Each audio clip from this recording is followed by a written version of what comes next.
खबर हरियाणा के रोहतक से आई है, जहां 16 साल के एक बास्केटबॉल खिलाड़ी की मौत हो गई। ये सिर्फ एक खिलाड़ी की मौत नहीं, एक सपने की मौत है। वो सपना जिस पर लापरवाही का खंभा गिर गया और फिर हार्दिक कभी नहीं उठा।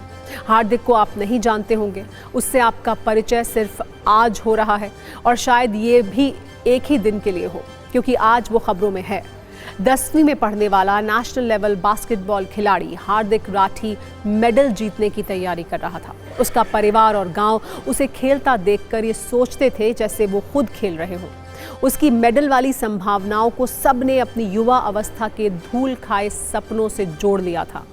इन्हीं सपनों को पूरा करने के लिए वो बास्केटबॉल कोर्ट में खूब पसीना बहा रहा था। हार्दिक की प्रैक्टिस दूर से चमकती थी, लेकिन वो जिस बास्केटबॉल कोर्ट में अभ्यास कर रहा था, वहां पोल जंग लगा हुआ था, जो उसकी मौत की वजह बन गया।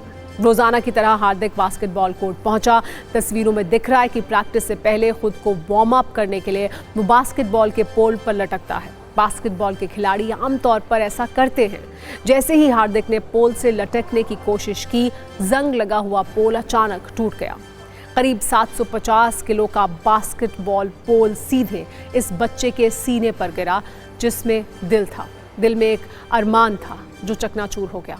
वैसे भी अगर पूरा सिस्टम लापरवाही कर रहा हो तो उसका बोझ बहुत ज्यादा होता है, और ऐसा होने में 16 साल के हार्दिक की कोई गलती थी नहीं, क्योंकि स्टेडियम की मरम्मत को लेकर कम से कम 10 बार शिकायत की गई थी। ग्रामीणों का कहना है कि वो मुख्यमंत्री से भी मिले थे, लेकिन स्टेडियम की मेंटेनेंस जीरो रही। बताया जा रहा है कि सांसद निधि से 4 साल पहले 11 लाख रुपए भी मेंटेनेंस के लिए दिए गए थे। आरोप है कि फंड का इस्तेमाल नहीं हुआ। विभाग ने मेंटेनेंस को इग्नोर किया, बजट बार बार रोका गया, जिसकी जवाबदेही जीरो रही, जिसके बाद ये कहा जा सकता है कि हकीकत में ये खिलाड़ी पोल के नीचे दबकर नहीं, बल्कि लापरवाही से भरी हुए जर्जर सिस्टम के नीचे दबकर मर गया। इससे पहले एक ऐसी घटना हरियाणा के बहादुरगढ़ से भी सामने आई थी, जहां बास्केटबॉल की प्रैक्टिस कर रहे खिलाड़ी अमन पर पोल गिर गया, जिससे उसकी भी मौत हो गई। अमन भी 10वीं कक्षा का छात्र था और कई टूर्नामेंट में पदक जीत कर लाया था। वैसे बास्केटबॉल कोर्ट के पोल के लिए दुनिया भर में स्टैंडर्ड है। इसके लिए 7 गेज का मोटा स्टील इस्तेमाल किया जाता है। 6 बाई 6 इंच का स्क्वायर पोल लगाया जाता है, जिसकी 5 फीट गहरी कंक्रीट वाली नींव होनी ज़रूरी है। लेकिन हमारे यहाँ अक्सर 12 से 13 गेज का पतला लोहा ऊपर से फिट कर दिया जाता है, जो 90 किलो के खिलाड़ी का झटका भी नहीं सह पाता।